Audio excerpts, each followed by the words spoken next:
on va ouvrir ce conseil communautaire, donc du coup, il va falloir vraiment parler doucement, en fait. Première chose, est-ce qu'on a des... Merci, c'est pas grave. Alors, Francis Vrignot qui donne pouvoir à Evelyne Thibault, Hélène Robin donne pouvoir à Joël Bluteau, Patrick Hurtaud donne pouvoir à Bernard Landais, Gérard Guyot donne pouvoir à Jeanne Gandriot, Fabienne Parpaillon donne pouvoir à Dominique Bonin, Arnaud Charpentier donne pouvoir à Pierre-Guy Perrier, Françoise Loiseau donne pouvoir à André Boulot, Anthony Chacun donne pouvoir à Pierre Careil.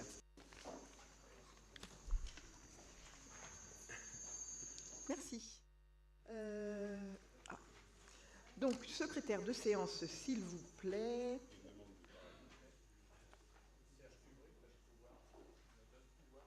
Ah, pardon, on ne l'avait pas reçu. D'accord, pas de souci, on le note.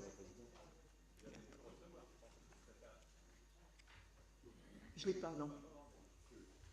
Non, mais on le prend en note, il n'y a pas de souci. D'accord. Donc, secrétaire de séance, donc je vous propose Jeanne Cardinot, Anthony Chacun, Catherine Denfer ou André Boulot, qui est volontaire. Il n'y a personne de volontaire. Ah, excuse-moi, Jam. Oui, Jam. Jam, ok, t'as pas... ouais, je vais essayer de parler, je peux parler ni trop près ni trop loin, parce que c'est compliqué. Première chose, y a-t-il des observations concernant la séance du 28 novembre 2018? Non, très bien, merci. Y a-t-il des observations concernant les décisions qui ont été prises? Non, parfait, merci. Donc on rentre dans le vif du sujet de ce conseil communautaire avec la première délibération.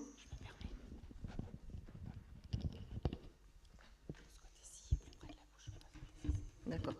Donc, la première délibération qui concerne l'approbation de statut modifié de la communauté de communes Sud-Vendée littorale.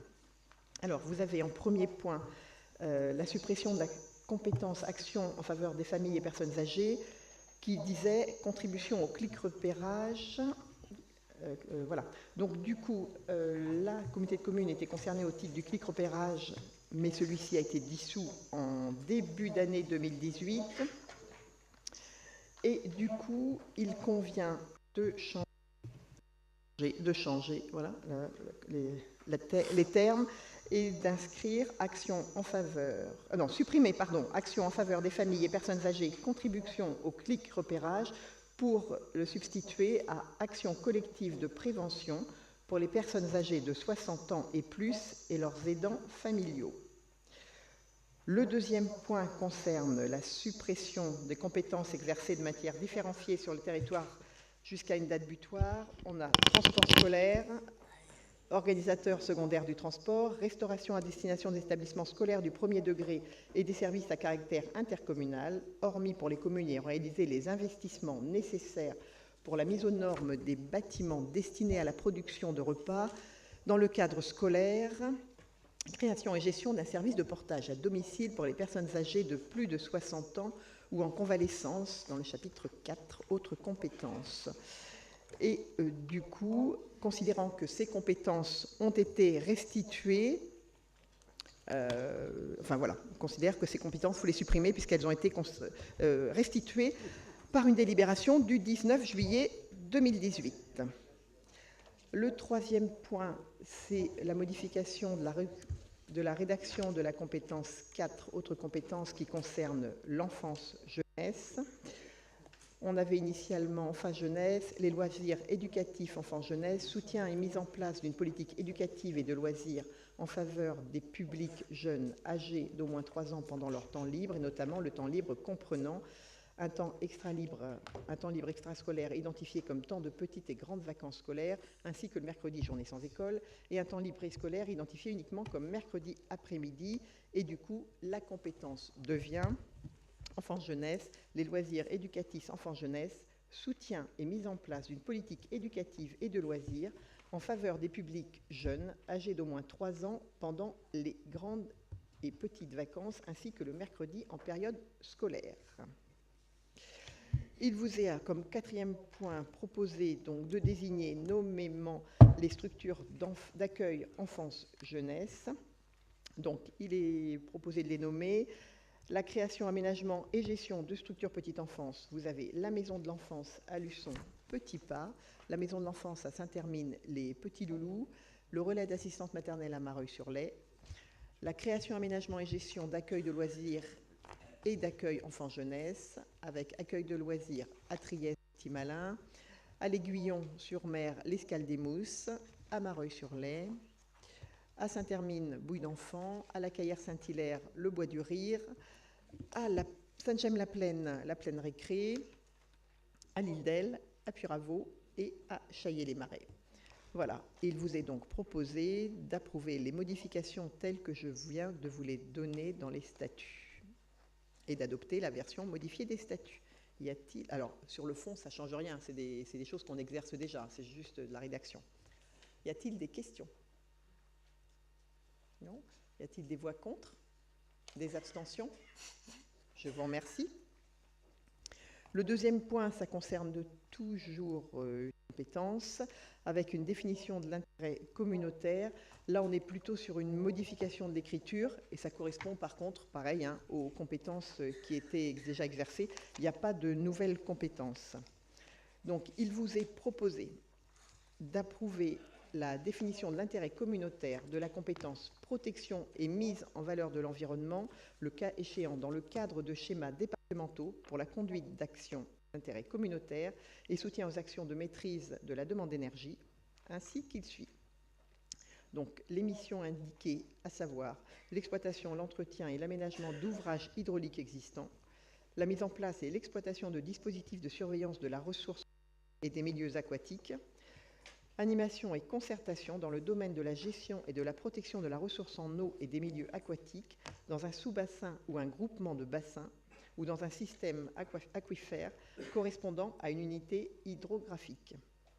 Étude, mise en œuvre et gestion d'une action permettant la réalimentation de la Smagne en période d'étiage, action de sensibilisation visant à la protection et à la mise en valeur de l'environnement, tant floristique que faunistique, lutte contre les espèces envahissantes animales, lutte contre les moustiques dans les communes désignées par arrêté préfectoral, lutte contre les chenilles processionnaires du pin, lutte contre les ragondins, et élaboration et mise en œuvre d'un plan climat-air-énergie et suivi des programmes et ou actions du PCAET.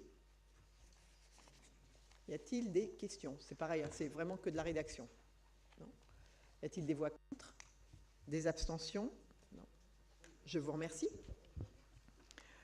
Le troisième point, c'est une délégation de pouvoir qui concerne éventuellement des réponses apportées en cas de sollicitation de besoin de véhicules de la communauté de communes vers les communes.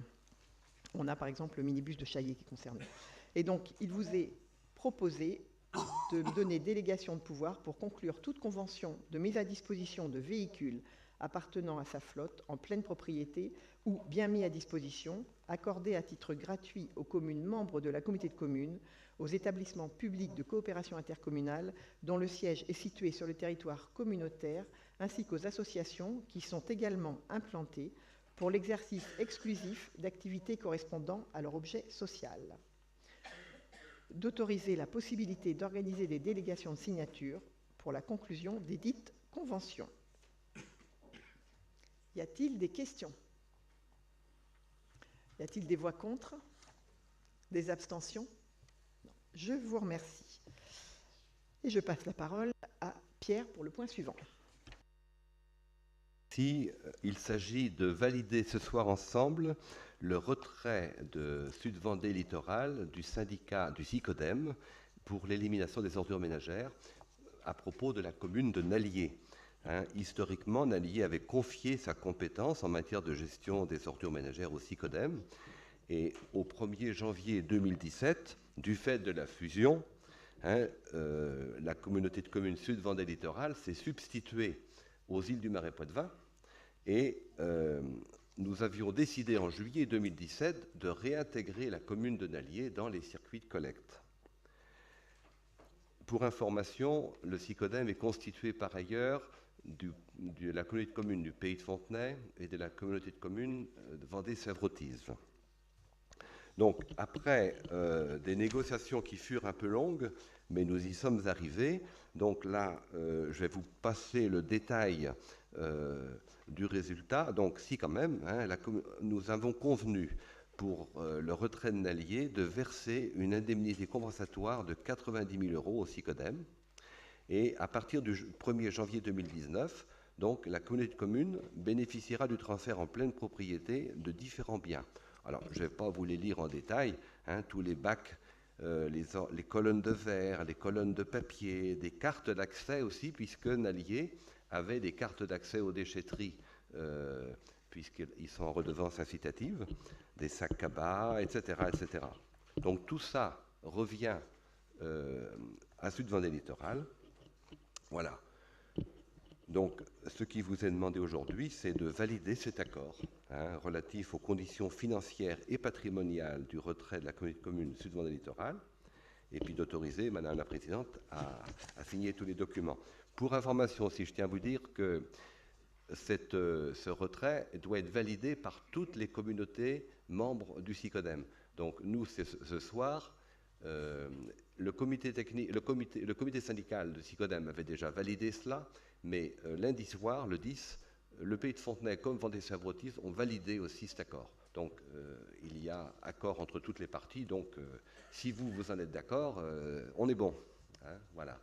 Est-ce qu'il y a des questions? Mais s'il n'y a pas de questions, est-ce que quelqu'un s'oppose à ce retrait du SICODEM? Bon, ben, je pense qu'il y a unanimité pour le retrait de Sud-Vendée Littoral du SICODEM.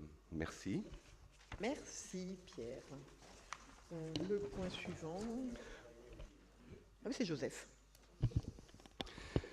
Ça concerne la dérogation au repos dominical des salariés relevant de la compétence des mairies. Vous m'excuserez, je suis un petit peu enroué, mais je vais essayer de faire ce qu'il faut. Donc, c'est suite à la loi dite loi Macron du 6 août 2015, relatif notamment au développement de l'emploi, qui a introduit de nouvelles mesures visant à améliorer, au profit des salariés et des commerçants, les dérogations exceptionnelles à l'interdiction du travail le dimanche et en soirée. Concernant les dérogations exceptionnelles à l'interdiction du travail le dimanche, la loi Macron a apporté à la législation existante les modifications suivantes. Peut-être en avez-vous déjà délibéré au sein de vos communes. Les commerces de détail alimentaires peuvent déjà, quant à eux, librement ouvrir le dimanche, à savoir les boulangeries, boucheries, poissonneries, jusqu'à 13h. Mais désormais, ils pourront ouvrir toute la journée lors des dimanches accordés par le maire. Pour les commerces de détail non alimentaires, des dérogations au repos dominical peuvent donc dorénavant être accordées par le maire à hauteur de 12 dimanches par an au lieu de 5 auparavant. La liste des dimanches,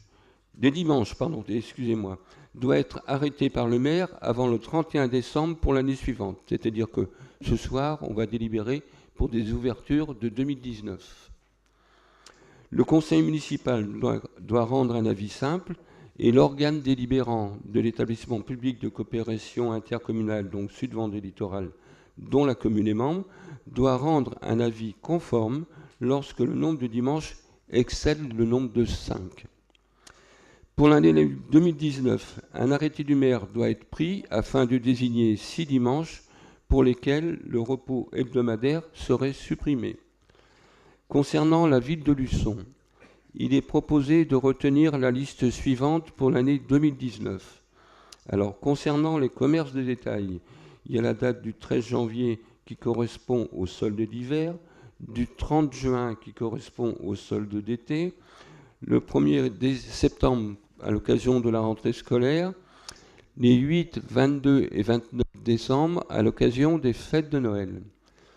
Concernant les établissements de commerce automobile, Les dimanches proposés pour l'ouverture des commerces correspondent aux actions commerciales des différents constructeurs, genre portes ouvertes, à savoir donc le 20 janvier, le 17 mars, le 16 juin et le 13 octobre. Donc je soumets à votre vote, et je demandais à la présidente de soumettre à votre vote si on autorise ou si on donne un avis favorable aux ouvertures dominicales de la ville de Luçon. Juste une petite précision, c'est que bien sûr ces dates n'ont pas été posées de manière aléatoire. Ça a été les propositions qui ont été faites par les professionnels eux-mêmes, auxquelles on répond tout simplement à travers l'association des commerçants et des artisans de la ville de Luçon. J'apporte juste une précision. Moi, je m'abstiendrai, sachant que sur la commune de Saint-Hermine, on s'est opposé à l'ouverture du dimanche après-midi. Voilà. Donc je m'abstiendrai, je serai logique dans ma position. Est-ce qu'il y a des questions ou des observations? Dans ces cas-là, je vais mettre aux voix. Y a-t-il des voix contre? Oui. Pardon, excusez-moi. Ce genre de proposition, il y a eu l'accord du personnel là-dedans. Le personnel a été consulté. Alors je rappelle qu'il y a la règle, la règle est claire, hein, c'est-à-dire que les personnels donc, qui doivent participer ne peuvent le faire qu'avec leur accord. Hein. Il n'y a pas d'obligation. Hein, et bien entendu, c'est aussi une discussion entre la direction et le personnel. S'ils n'ont pas le personnel pour ouvrir et avec lequel ils ont été d'accord, ben ils n'ouvrent pas. Oui, c'est entièrement. Oui.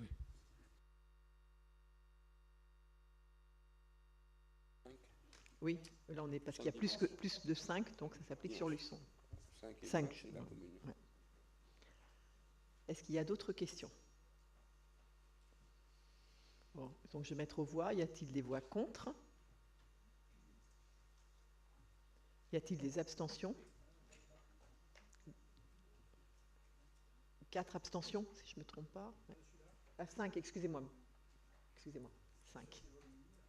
Excusez-moi. Très bien, je vous remercie.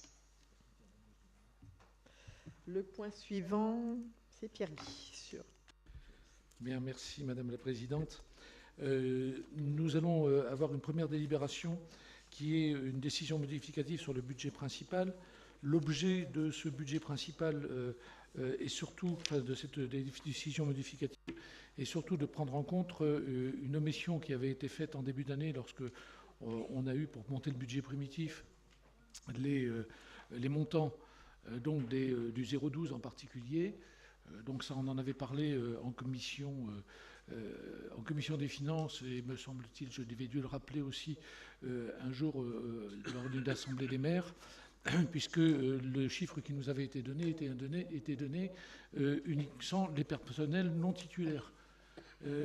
Alors la chose a été assez difficile à repérer, pour une raison simple, c'est que la personne qui avait des chiffres en main était en arrêt de maladie et avait traité donc du fait de l'incompatibilité des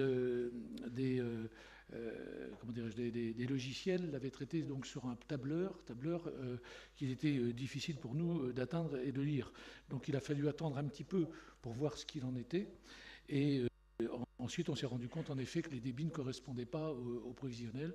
Et c'est là qu'on s'est rendu compte donc qu'il y a eu cette erreur qui est pour un montant donc au 6431 donc de 360 700 €. Alors c'est pas une question d'avoir des gens qui étaient imprévus qui sont venus, c'est tout simplement une omission qui avait été faite au départ. Autre petit inconvénient, vous savez qu'il y a eu des transferts aussi de personnel et de charges. Et donc, il y a un moment, on était un peu dans le flou pour bien cerner qui avait été rendu, qui était intégré donc, dans la communauté de communes. Bon, quoi qu'il en soit, ces personnels qui étaient présents avant, hein, je tiens à le dire, ces personnels qui étaient présents avant, ben, il faut bien les rémunérer. Et aujourd'hui, donc, il faut abonder sur le 0,12 pour pouvoir tout simplement payer les salaires. Ce sont donc ces 3 écritures que vous avez donc en fonctionnement au 0,12. Vous avez autrement des créations donc admises en non-valeur, donc là qu'il faut aussi abonder. On en a voté donc une grande partie la dernière fois. Et puis, nous avons deux écritures en montant des recettes, des immobilisations incorporelles. En fait, ce sont les travaux en régie, pour un montant donc, de 10 000 €. Et pour pouvoir équilibrer, eh bien, il va falloir retirer du virement à la section d'investissement 416 281,50 €. Donc, ces 416 281,50 €, vous les retrouvez donc, bien sûr, en recettes, donc, enfin, en diminution des recettes d'investissement. Vous avez quelques petites dépenses, donc 20 000 € dans les impôts, dans les institutions générales, vous avez 7 200 €, les immobilisations corporelles 1 000 € et les autres bâtiments, donc vous avez 1 800 €. Et donc pour pouvoir équilibrer ça, eh bien, on va aller chercher un compte sur lequel il restait donc un montant suffisant. C'est sur les autres immobilisations incorporelles où on inscrit, où on retire plus exactement, donc 440 281,50 pour équilibrer donc ces écritures. Y a-t-il des remarques ou des questions? Non. Donc, je le soumets à votre vote. Y a-t-il des contre? Des abstentions? Qui est pour? Donc, à l'unanimité. Si on passe donc ensuite, alors, les écritures qui viennent après, ce sont en fait les équilibres des gestions de stock. Alors, je rappelle, parce que c'est un petit peu particulier, des gestions de stock. Je rappelle que, en fait, le but d'une gestion de stock, c'est de donner le montant exact de la dépense que l'on fait pour faire un lotissement. Donc, on met toutes les dépenses d'un côté et tout en fonctionnement, y compris les achats de terrain. D'accord ? Ça donne les travaux, les études, les achats de terrain, les prestations. Donc, on met tout ça donc, en dépenses de fonctionnement. On fait ensuite... Alors, on met de l'autre côté les recettes quand on en a, par exemple la vente d'un terrain, et la différence, on va le basculer sur l'investissement en passant donc par les comptes intermédiaires, les comptes 42 et les comptes 40. Donc, lorsqu'on a une recette de fonctionnement, ça va donner une dépense de fonctionnement, et inversement. Là, la plupart du temps, quand on n'a pas terminé, qu'on achète les terrains, etc., ça fait une dépense de fonctionnement. On fait ensuite en 0,40, on met une recette d'équilibre et qui donne donc une dépense d'investissement. Et dans les dépenses d'investissement, on va retrouver les emprunts qu'on fait en face. Donc ce que vous voyez ici apparaître, ce n'est pas un emprunt en tant que tel, c'est l'équilibre de la part d'emprunt, on va dire, qui permet de faire donc ces investissements. Alors le petit souci qu'on a et qui se retrouve, c'est pour ça qu'on a toujours beaucoup de difficultés dans ce type de compte, c'est que logiquement, ce que voudrait dire des comptes, c'est que lorsqu'on vend un terrain, donc on a à ce moment-là une recette d'investissement, on a une dépense de fonctionnement, et il faut immédiatement rembourser des emprunts, ce qui n'est pas toujours possible. Par contre, dans l'année, vous allez rembourser un certain montant d'investissement. Donc vous vous retrouvez deux fois avec la même dépense d'investissement, et bien sûr, vous ne retrouvez pas l'équilibre tout de suite. L'équilibre, vous le retrouvez qu'une fois qu'on clôture complètement le compte. Alors c'est un peu compliqué, un peu technique, j'en suis désolé, mais c'est comme ça que ça se passe. Et donc là aujourd'hui on ne fait qu'équilibrer en fait ces comptes, mais je ne peux pas vous dire où on en est de l'actif et du passif, puisque vous avez ces doubles écritures qui apparaissent jusqu'au moment où on aura réalisé complètement donc, ces budgets de comptabilité de stock. Donc le premier que l'on a, donc c'est sur la zone artisanale la Main-Borgère. Donc vous voyez ici, alors on a un certain nombre de dépenses, donc les intérêts, les frais accessoires, les terrains aménagés. On a un transfert de charges financières, donc qui est exceptionnel. Et vous voyez, donc on passe sur les comptes 0,42, les comptes de stock, on va faire une recette de fonctionnement qui n'a pas de réalité en tant que telle, c'est uniquement un transfert de ce montant-là vers l'investissement. Donc vous le retrouvez de l'autre côté en investissement, donc du coup en dépenses d'investissement, et en face, on met la partie d'emprunt qui correspond à cette dépense. Donc tout ça permet de remonter tout simplement sur les actifs et sur les passifs de ce compte. N'a pas en fait de réalité, sauf sur les dépenses bien entendu, n'a pas de réalité ni d'emprunt, ni de, comment dirais-je, de mouvement forcément d'argent. Ce sont uniquement donc pour remonter sur les actifs et les passifs. Voilà. Y a-t-il sur cette écriture des questions? Non? Y a-t-il des contre?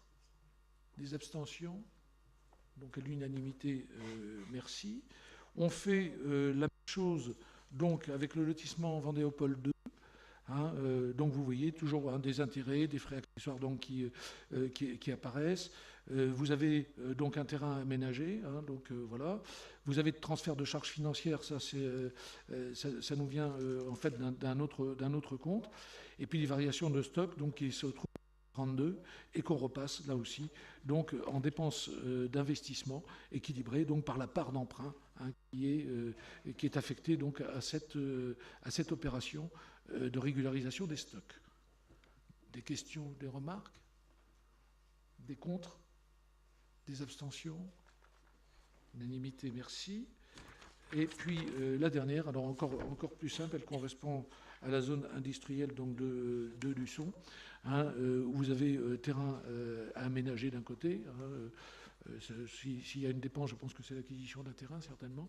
Vous avez en face donc la variation des stocks, et puis on les descend donc sur l'investissement, et ensuite on le remontera sur les actifs et sur les passifs. Questions, remarques? Non? Des contre? Des abstentions? Je vous remercie. Merci. Et le point suivant, c'est Pierre qui nous le présente. Oui, nous sommes obligés de revenir sur une délibération que nous avions prise il y a exactement 1 an pour fixer les tarifs de redevance spéciale, donc au niveau des ordures ménagères, qui concernent les professionnels des communes qui sont soumises à la taxe. Et pour une erreur toute bête de virgule, hein, je ne sais pas si vous avez les tableaux sous les yeux, hein, je vais vous faire grâce de tout le détail de la délibération de l'année passée. Donc il y a une tarification qui concerne les campings et pour des volumes qui vont de 175 000 litres à 200 000 litres pour la saison. Et l'année dernière, nous avons voté 1031,94, alors que le vrai chiffre, c'est 10 319,40. Voilà. Donc ça n'est pas tout à fait la même chose. Donc ben, évidemment, il faut rectifier le tir. Voilà. Est-ce qu'il y a des questions sur cette délibération ? Donc, est-ce que quelqu'un s'oppose à ce changement de virgule? Merci à vous de l'unanimité. Merci. Le point suivant, c'est pour Jam. Oui. Donc c'est uniquement donc, la fixation des tarifs du service communautaire donc, pour l'assainissement. Il n'y a rien de nouveau par rapport à l'année dernière, sauf sur l'entretien des installations d'assainissement non collectif pour les vidanges. Donc tout le tableau vidange que je vais vous faire grâce hein, donc, est nouveau, sauf qu'il existait déjà pour une commune qui le faisait. Voilà. Donc il y a une intervention, c'est un peu plus cher quand c'est une intervention urgente, évidemment, sous 48 heures. Hein. Il y a eu un marché qui était assez et moins cher sur 3 semaines. Donc vous pouvez bénéficier de ce service nouveau. En ce qui concerne les contrôles des installations d'assainissement non collectif, les tarifs sont les mêmes. Donc, je vous rappelle que la conception, la réalisation et le diagnostic vente sont faits en régie, que le contrôle de bon fonctionnement va nécessiter donc un marché une prestation. Je pense que ça va être incessamment sous peu. Voilà. Tout le reste, donc, c'est les mêmes tarifs qu'année dernière. Donc, il n'y a pas de modification. Moi, je peux répondre à vos questions sur ce point.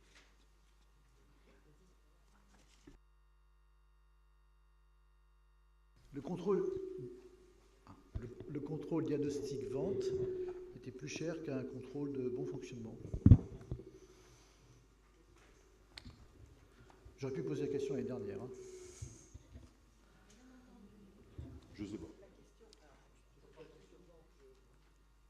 Pourquoi le contrôle de diagnostic vente est plus cher que le contrôle de conception? Je pense que, bon, je suppose que le temps, c'est fait par rapport au temps qui est passé, certainement, hein, donc il est peut-être plus... et puis, j'ai l'impression que le contrôle vente... c'est-à-dire que la conception doit venir après, peut-être aussi. C'est-à-dire que...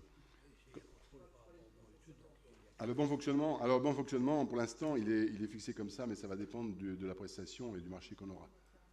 D'accord? Donc, il n'est pas encore officiel. Pour l'instant, on a mis cela, mais voilà. On espère peut-être en faire quelques-uns pour donc bénéficier des opérations groupées de l'agence de l'eau sans attendre la prestation. Donc on est obligé de fixer un prix. Donc c'est cette raison. Mais ça, il peut être différent si le marché est bon. Hein, c'est ça. Voilà la réponse. Hein? Oui. Oui. C'est exact, oui, oui. Donc 8 plus 5, ça fait... voilà. Oui, mais le bon fonctionnement, c'est différent. Il a posé la question par rapport au bon fonctionnement. D'autres questions? Non? Il n'y a pas d'autres questions sur l'ANC? Non, c'est bon. C'est bon? Donc tu fais voter? Donc, est-ce qu'il y a des personnes qui sont contre, qui s'abstiennent? Je vous remercie. Nous passons au point suivant et on revient à Pierre. Voilà, oui, donc nous passons là à la fixation des tarifs 2019 et la première délibération concerne les apports en déchetterie par les professionnels et nous avions fait cette délibération l'année dernière. Il y a quelques changements qu'il faut signaler. Donc, par exemple, les dépôts de déchets verts gravats, au lieu de 15 € mètre cube, on passe à 20 € mètre cube. Pour la raison toute simple, c'est que ça représente des volumes énormes qui nous posent plein de problèmes. Et donc, il y a une incitation qui est gentille encore là, excusez-moi, c'est mon commentaire à moi, pour dire aux gens, n'apportez plus en déchetterie, gérez par vous-même. Gérez par vous-même. Et c'est particulièrement vrai pour les déchets verts. Voilà. Donc je parle des professionnels là. Voilà. Le bois plastique ne change pas, le tout venant ne change pas, et à l'inverse, les cartons qui étaient à 15 € du mètre cube sont gratuits désormais au 1er janvier. Pour une raison très claire, c'est qu'il y avait une collecte de cartons qui était réalisée sur la ville de Luçon et sur les communes côtières. Et évidemment, cette collecte, comme elle se déroulait, où on la mettait sur tout le territoire, ou on l'arrêtait. Donc, raison évidente de disponibilité de main-d'œuvre, enfin d'organisation, on s'est dit on arrête et on encourage les gens à l'apporter en déchetterie. Et comme c'est un déchet recyclable, voilà, ils ne le payent pas et comme ça, tout le monde doit s'y retrouver. Parce qu'il faut savoir que la collecte était payante dans le passé. Voilà, donc ce choix a été fait d'encourager clairement tous les professionnels à porter leurs cartons dans les déchetteries. Voilà. Donc il faudra communiquer autour de ça. Il y aura un petit geste pour la planète à faire par tous les professionnels. Voilà. Voilà, pour le reste, il n'y a pas de changement. Est-ce qu'il y a des questions autour de tout Oui, cela? alors il y a une réaction. Je trouve excessivement dommageable. Je pense que pour la côte, c'est rigoureusement la même chose. Mais en particulier quand on est dans un hypercentre, avec des gens qui n'ont pas forcément ce qu'il faut pour transporter les cartons, ça va poser d'énormes problèmes. Et moi, j'ai qu'une seule peur, et je le vois venir, c'est qu'à un moment ou à un autre, les gens ne sachant pas ce qu'on va faire, vont nous poser ça sur le trottoir, et ce sont les communes qui vont être obligées d'agir, avec des coûts qui sont des coûts non négligeables. Donc c'est un transfert, en fait, là, des charges de la communauté de communes vers la commune. Je pense qu'il faudra qu'on en reparle très, très sérieusement. Voilà. J'ai expliqué un peu le choix qu'on avait entre collecter partout ou ne pas collecter du tout. Il y a la spécificité de la ville de Luçon, c'est un pari, il faut communiquer autour de ça. Il faut savoir que les années passées, les cartons qui étaient collectés, ça posait plein de problèmes aussi, parce qu'ils étaient mis en vrac partout, n'importe comment. La qualité avec la pluie et tout ça, ça posait plein de problèmes. Vous voyez, donc on a fait un choix, voilà. Et on pourra en rediscuter, ça c'est clair, mais il faut bien tester une nouvelle formule. Voilà. Je pense que ce sera nécessaire.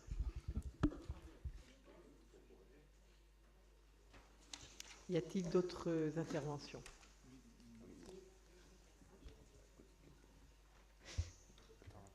Oui, ça marche. Pour les cartons, au Super U de l'Aiguillon, on récupère les cartons des commerçants de la Faute notamment, justement parce que nous, on a un cycle, on a des camions qui passent chercher, on fait des balles de carton, et on peut, au niveau des hypermarchés et supermarchés, récupérer les polystyrènes, les cartons. Enfin, ça peut être une solution à envisager. On le fait déjà, oui, nous, ici, sur les communes avoisinantes. Alors, C'est une remarque importante. Il y a actuellement des expérimentations au niveau d'autres régions du département pour des bacs ou des conteneurs. On peut mettre les cartons auprès des supermarchés. Hein, donc c'est en expérimentation. Il y a un système de conteneurs, mais avec broyage des cartons, voyez, hein, parce que compte tenu des volumes. Donc expérimentation. Voilà, on verra à l'usage. Mais on est bien conscient de ce problème-là. Hein, voilà. Est-ce qu'il y a une autre intervention? Dans ce cas-là, on va mettre aux voix. Y a-t-il des voix contre? Des abstentions? Non, je vous remercie. Point suivant, Pierre, toujours. Voilà, donc on passe à la redevance d'enlèvement des ordures ménagères. Alors, nous l'avions voté il y a 1 an pour 2018, nous la votons à nouveau cette année dans exactement les mêmes conditions. Il n'y a aucun changement dans les tarifs. Hein, donc, voilà, je suppose que vous avez regardé ça les uns et les autres. Hein, voilà, donc il n'y a aucun changement. Donc, voilà, il est question par contre de fixer ça pour le 1er janvier 2019 pour toutes les collectivités qui sont à la redevance. La seule chose peut-être qu'il faut dire à ce stade-là, c'est que la réflexion, l'étude faite par les services fiscaux est bien avancée pour nous proposer une harmonisation entre taxes et redevances. Parce que de toute façon, nous ne pourrons pas continuer éternellement comme cela. Nous avons un peu de temps devant nous, mais pas trop. Donc en janvier, il y a une conférence des maires le 18 janvier, ici, qui aura pour objectif de parler de cela. Donc, un bureau auparavant, ils doivent nous rendre leur travail très bientôt. Vous avez dû avoir la date aujourd'hui. Vous avez eu un prenez-date sur 2 dates aujourd'hui, le 7, et vous avez eu en même temps le prenez-date, ça concernait donc le 7 janvier et le 18 janvier, en effet, harmonisation Tom-Rome. Donc, peut-être pas le 18, 22. Non, c'est 22, pardon. Je suis bête. Le 22, 7 janvier et le 22. 22, excusez-moi, oui. Voilà, le 22, 18, je suis. Voilà, donc c'est vrai que tous les tarifs concernant redevances et taxes, ça risque de bouger en 2019. J'aurais une question. Je voulais juste savoir où on en était au niveau de l'équité dans le territoire, entre les collectivités où certaines collectivités sont exonérées de ramassage en ce qui concerne les OM, mais pas d'autres. Tout à fait. Mais merci Bernard de poser la question. Donc, on vous a répondu déjà là-dessus, c'est qu'on ne touche à rien tant qu'on est, justement, dès janvier, on va travailler sur l'harmonisation et on prendra cet élément-là en compte. Hein. Et donc, ce n'est pas la peine de commencer à bouger des choses pour 1 mois. Hein, mais on a bien retenu les problèmes d'équité qu'il y a, en effet, entre taxes et redevances sur les équipements publics. Hein, voilà. Mais ça viendra en son temps. Ça te convient? Voilà. Est-ce qu'il y a des contre ce maintien des tarifs en 2019? Merci pour l'unanimité. Alors, je continue. Pardon? Une abstention. D'accord, Bernard. Donc, tout à l'heure, nous avons actualisé ou modifié la redevance spéciale pour 2018. Donc, cette fois, je vous propose de valider les tarifs pour la redevance spéciale 2019. Donc, je vous fais grâce de tous les détails qui n'ont pas changé depuis 2018, sauf la tarification qui est proposée pour les campings. Il y a une colonne de plus. Hein, l'année dernière, on arrêtait un maximum 700 000 litres par saison. Il se trouve qu'il y a au moins un camping qui dépasse cela. Donc, on a fait une colonne de 700 à 800 000 litres avec un tarif de 30 384,90 €. Hein, donc, tous les autres tarifs ne changent pas. Cette fois, on a fait attention aux virgules. Hein, voilà. Est-ce qu'il y a des questions sur cette modification en 2019? Est-ce qu'il y a des voix contre? Des abstentions? Bon, mais merci pour l'unanimité. Merci. On passe donc au point suivant. Joseph. Il s'agit donc de passer une convention avec le Pays de la Loire au sujet des interventions économiques en faveur des entreprises. Alors, je vous rappelle le 27 septembre 2018, le Conseil communautaire avait décidé d'accorder une aide financière à l'entreprise La Petite Gare de Trièze. Le même jour, le Conseil communautaire avait décidé d'apporter une aide financière à l'entreprise Noëlla Coiffure Mixte de Nallier. Je vous rappelle que le commerce joue un rôle particulier en milieu rural pour son activité économique, mais aussi parce qu'il contribue à l'aménagement du territoire. La région des Pays de la Loire a souhaité renforcer son action pour soutenir l'investissement dans les zones de fragilité commerciale. Ainsi, en application du pacte pour la ruralité voté en juin 2016 et du schéma régional de développement économique, d'innovation et d'internationalisation, le Fonds régional Pays de la Loire Commerce Artisanat a pour objectif de soutenir les projets d'investissement des commerces en milieu rural. Aussi, afin de permettre aux deux entreprises que j'ai citées plus haut, c'est-à-dire La Petite Gare et Noëlla Coiffure Mixte, de bénéficier de cette aide de la région des Pays de la Loire en complément de l'aide qui a été versée par Sud Vendée Littoral dans le cadre de son programme d'aide à l'immobilier d'entreprise, il serait nécessaire de passer une convention avec la région des Pays de la Loire. Ces conventions tripartites seraient signées entre l'entreprise, la région Pays de la Loire et Sud Vendée Littoral. Donc il s'agit tout simplement d'autoriser la présidente à signer ces conventions, si vous êtes d'accord pour qu'on passe ces conventions, et autoriser la présidente à signer tous les documents afférents au dossier d'aide.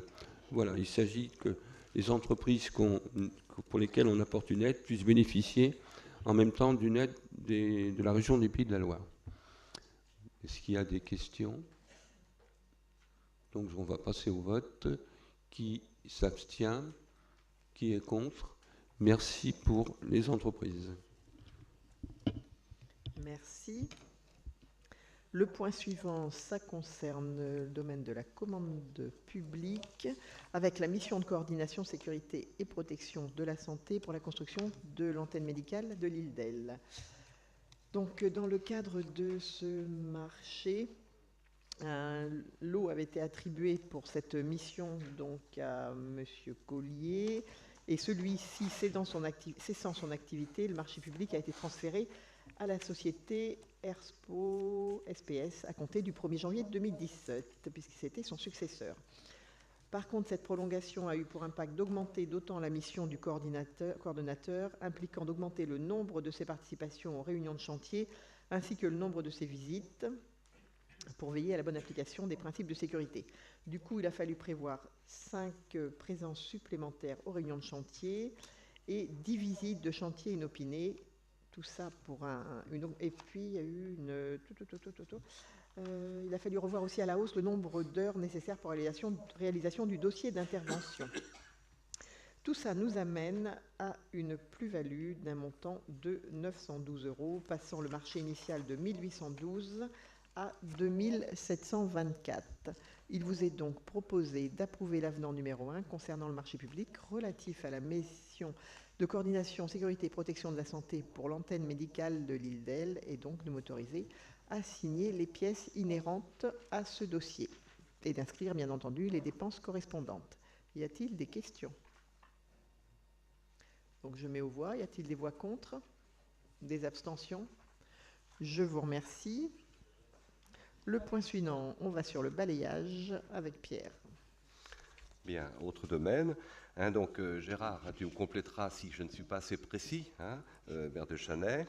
Donc il s'agit là de se mettre à jour avec Chanay qui a pris un contrat de balayage au mois de 1er avril 2018, à l'époque où il était question que la compétence de la communauté s'arrête à cette date-là.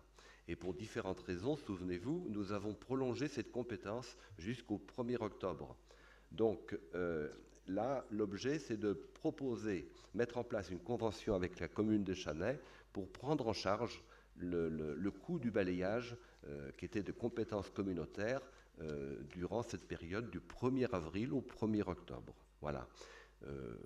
Pour vous rassurer, je crois que le contrat qu'avait obtenu Chanay était tout à fait intéressant et d'ailleurs conforte un peu le niveau de marché qu'on observe bien avec ce qu'ils ont obtenu, ce qu'on a obtenu depuis. Vous avez obtenu mieux que nous d'ailleurs, mais sur la seule commune, donc c'était plus facile. Voilà.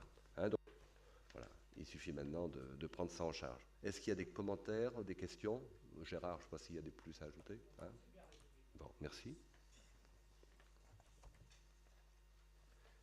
Qui est contre cette convention à signer avec Chanay? Merci pour l'unanimité, à moins qu'il y ait des abstentions. Merci. Merci. Le point suivant, on est sur l'aménagement du territoire et avec un avis à porter sur des travaux d'optimisation et de développement du port de la Faute-sur-Mer. Pour ce dossier, donc, Monsieur le Préfet de la Vendée sollicite l'avis du Conseil communautaire concernant la demande formulée par la commune de la Faute-sur-Mer et portant sur des travaux d'optimisation et de développement du port de la Faute-sur-Mer sur le territoire de la dite commune. Donc, le projet consiste à des réaménagements maritimes et terrestres du port de plaisance de la Faute, situé sur l'embouchure du Lay en rive ouest. Donc, il comprend les éléments suivants: la réfection partielle des berges, la réfection des pontons bois les plus vétustes, création d'une zone technique et de stockage hors zone portuaire, aire de carénage et aire de stockage d'embarcations de loisirs, mise en place d'un ponton d'escale, mise en place d'un pont d'attente de mise à l'eau, reprise des voiries d'accès au port, création d'un franchissement au niveau du port de Virly permettant de relier les parties nord et sud du port, réfection des espaces publics avec la création d'un parking de 50 places et d'un parking pour les remorques des navires associés au fonctionnement de la cale de mise à l'eau, construction d'une nouvelle capitainerie, requalification paysagère du site, dragage au droit des pontons. Est-ce que Patrick, tu veux compléter, dire quelque chose? Non? Un grand projet. Donc, il nous est demandé d'émettre un avis sur cette demande. Y a-t-il des avis défavorables? Des abstentions? Je vous remercie. Avis favorable. Le point suivant, c'est l'environnement. C'est pour Jam.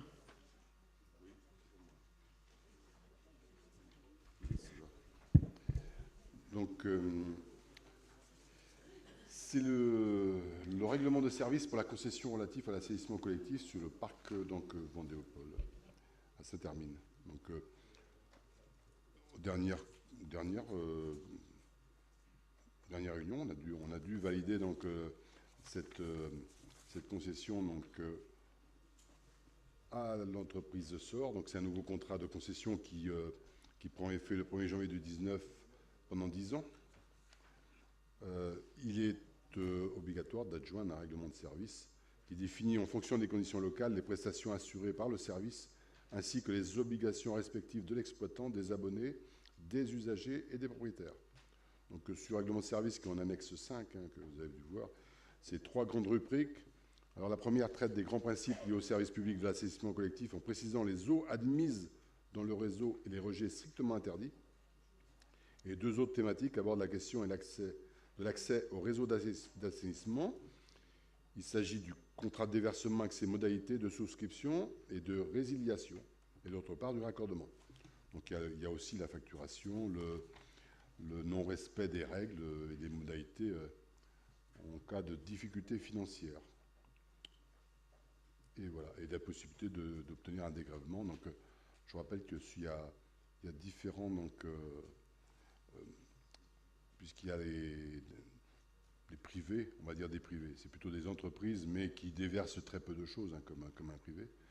Il y a des entreprises qui déversent beaucoup, qui, elles, vont avoir plutôt donc un contrat qui va être discuté directement avec elles. Et il y a 2 communes qu'on va rencontrer bientôt pour pouvoir donc, exactement regarder les modalités. Donc, on se base sur le règlement de service. Est-ce qu'il y a des questions sur ce règlement? Non. Il n'y a pas de questions. Donc, Madame la Présidente, je vous demande de mettre aux voix. Ou alors c'est moi qui le fais.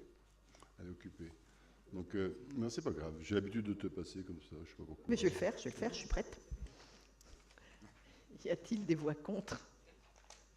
Des abstentions? Je vous remercie. Le point suivant, c'est l'enfance. Et c'est Jean-Yves, bien sûr.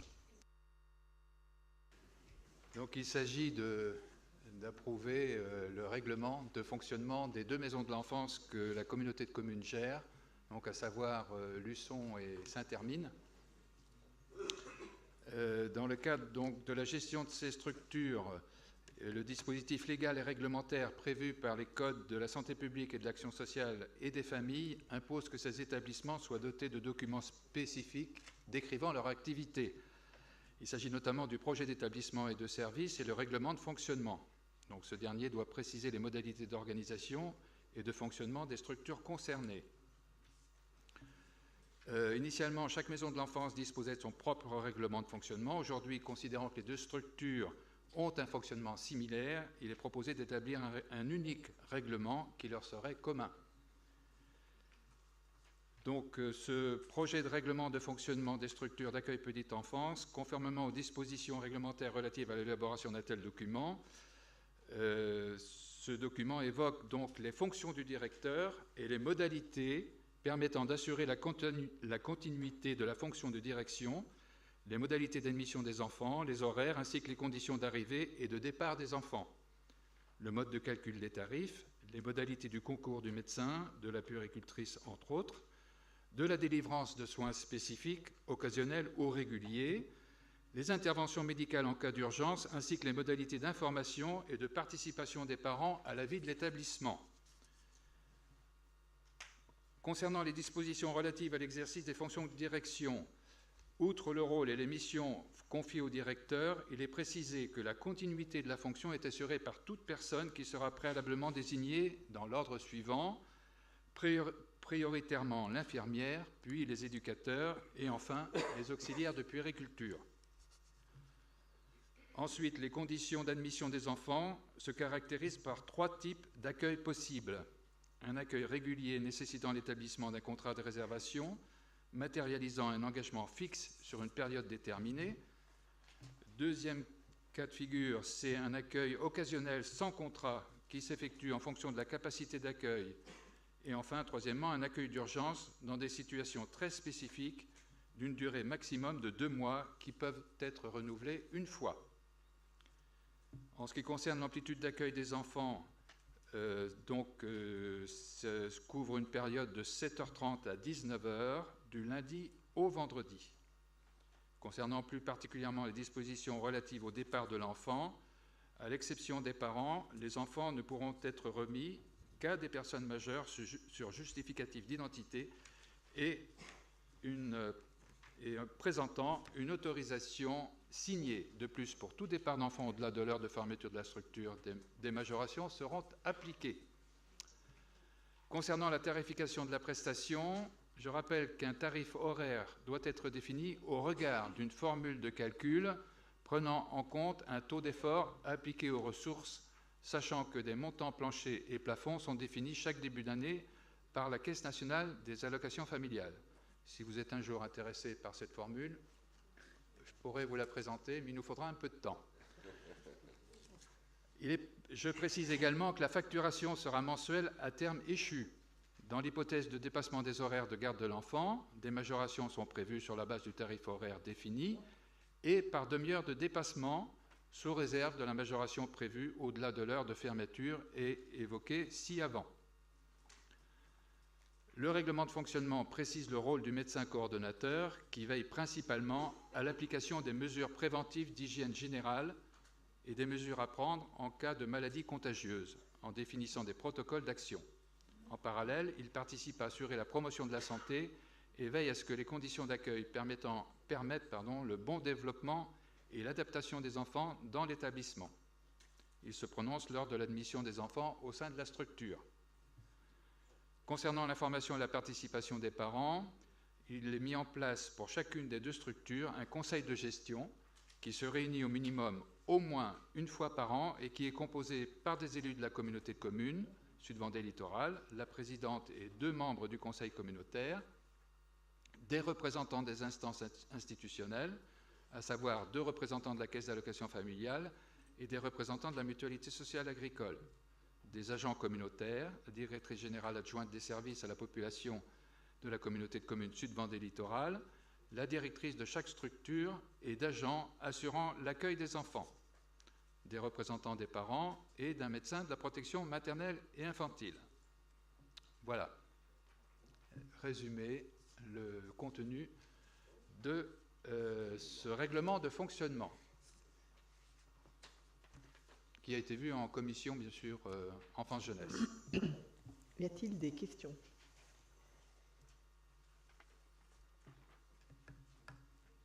Bon. Oui. Est-ce qu'il y a des abstentions? Des voix contre? Merci pour cette unanimité. Merci.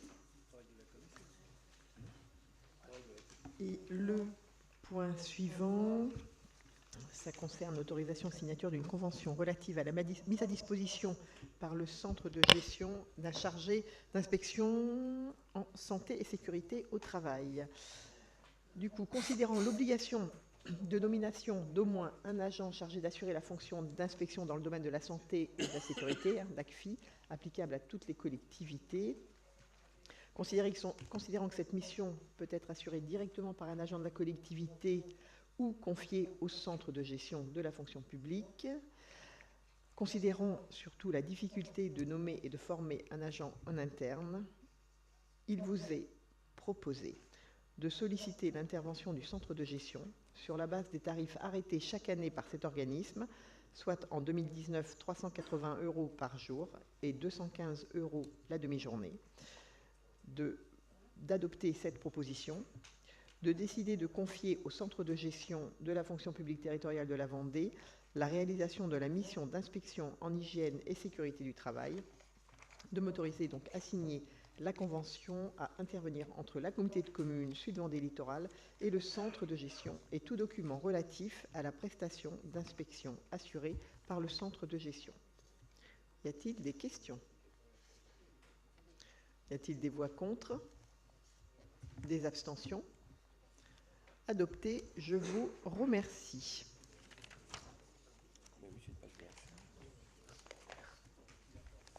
Le conseil communautaire, sauf question particulière. Donc le conseil communautaire est clos pour ce soir. Je vous remercie.